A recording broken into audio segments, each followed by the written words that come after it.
ఇప్పుడు డిస్కషనేనా? లేదు, సిట్టింగ్ మాత్రమే. అది సరిగానే పెద్దోడా, మొత్తాన్ని నువ్వు వేసిన పథకం బాగా అమలు జరిగిందిరా. మరేమనుకున్నావు? చిన్నబాబులా ఉన్న ఈ రాజాగాడిని చూడగానే తట్టింది. వీడిని చిన్నబాబులా రప్పించి చిన్నబాబుని ఈ లోకం నుంచి తప్పించి ఆ నేరం వీడి మీదకు తోసేస్తే ఒక్క దెబ్బకు 2 పెట్టాలనుకున్నాను. సర్లే, కాసులమ్మ ఒళ్ళో పడుకొని మందు కొడుతూ ప్లాన్ చేయడం గొప్ప కాదు, దాన్ని అమలుపరచడం గొప్ప. నేను చిన్నోడు కలిసి చిన్నబాబుని పైకి పంపించడం కోసం ఎంత తెలివిగా ప్రవర్తించాలో తెలుసా? నిజంగా పెద్దోడా, ఎయిర్పోర్ట్ నుంచి వచ్చేవాడిని పైలోకానికి పంపించడం నిజంగా మా గొప్పతనమే కదా. గొప్పలు చెప్పుకోవడం కదరా, వాడు నిజంగా చచ్చాడా? 100 పాళ్ళు చచ్చాడు. ఎరా చావడం ఏంటి? విషం తాగించి లోయలో పడేస్తాను.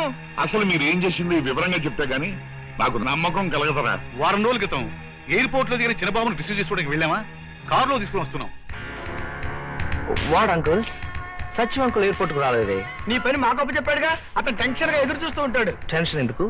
ఏముంది చిన్నబాబు, నువ్వు రాక వస్తున్నావు కదా, నీకు వెల్కమ్ చెప్పడంలో టెన్షన్ ఉంటుంది కదా. మీ అందరికీ టెన్షన్ ఏమో కానీ నాకు మాత్రం చాలా ఆనందంగా ఉంది. నన్ను అభిమానించే నా మనుషుల మధ్యకి వస్తున్నాను కదా.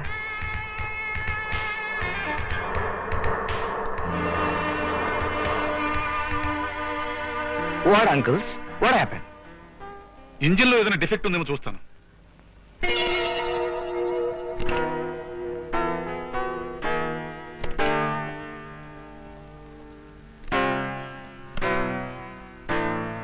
చిన్నబాబు, కాసేపు అలా చెట్ల వైపు తిరుగుతాం పదా. ఓకే.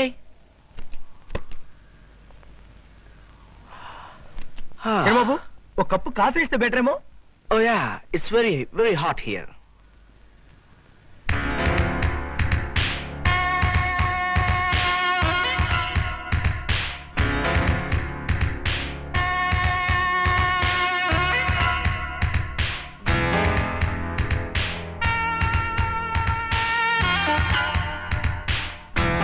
ఇదిగో చిన్నబాబు కాఫీ.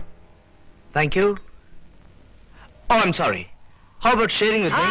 నాకొద్దు, నాకు అసలు కాఫీ పడదు.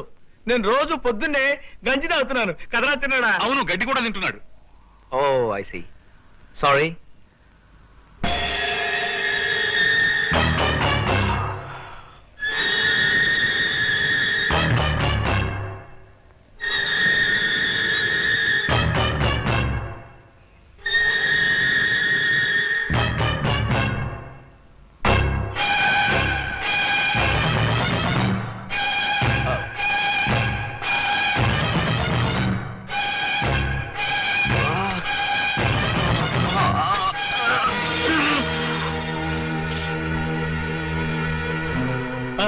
చచ్చాడు, మనం ఇచ్చిన విషయం తప్పకి చచ్చాడు. గెలుపు మండే.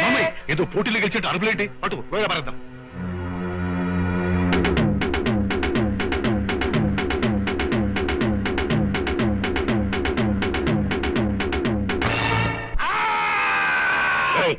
ఏమిటో లాచావు? అంత ధైర్యంగా చిన్నబాబుని ఎలా చంపగలిగానని ఆశ్చర్యంగా అరుస్తున్నాను రా పెద్దోడా. సరే, ఏమైతేనే పెద్దాడు ప్లాన్ వేశాడు, చిన్నబాబు అడ్డు తొలగించాం. ఏదైతేనే ఎస్టేట్ కు వారసులైన చిన్నబాబు పెద్దబాబు ఫినిష్ అయిపోయారు.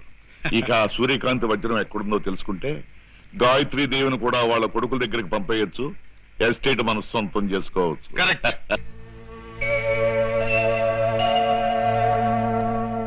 ఏమి చాలమ్మా రమ్మన్నావట? అవునన్నయ్య, నా బ్రతుకు చిక్కు సమస్యగా మారిపోయింది. పెద్దబాబు శాశ్వతంగా వెళ్ళిపోయాడు, చిన్నబాబు ఏమయ్యాడో తెలియటం లేదు. ఇక ఈ ఆస్తి ఐశ్వర్యం ఎందుకు, ఎవరి కోసం అనే విరక్తి నా మనసులో కలుగుతోంది. ఇక నుంచి అన్ని విషయాలు నువ్వే చూసుకో అన్నయ్యా. ఇప్పుడు ఈ బరువు బాధ్యతలన్నీ నాకెందుకమ్మా? ఏవో తీర్థయాత్రలు చేస్తూ ఈ జీవితాన్ని గడుపుదాం అనుకుంటున్నాను. ఆ పంజారా పెద్దోడా, పుణ్యం వస్తుంది. వెళ్ళేటప్పుడు వీడిని కూడా తీసుకెళ్ళు. ఈ ఆస్తి వ్యవహారాన్ని నేను చూసుకుంటాను. ఈ పెద్ద వ్యవహారాలు నీకు అర్థంగా నోరు మూసుకో. నీతో ఏదో అందామనిపిస్తోంది ఎప్పుడు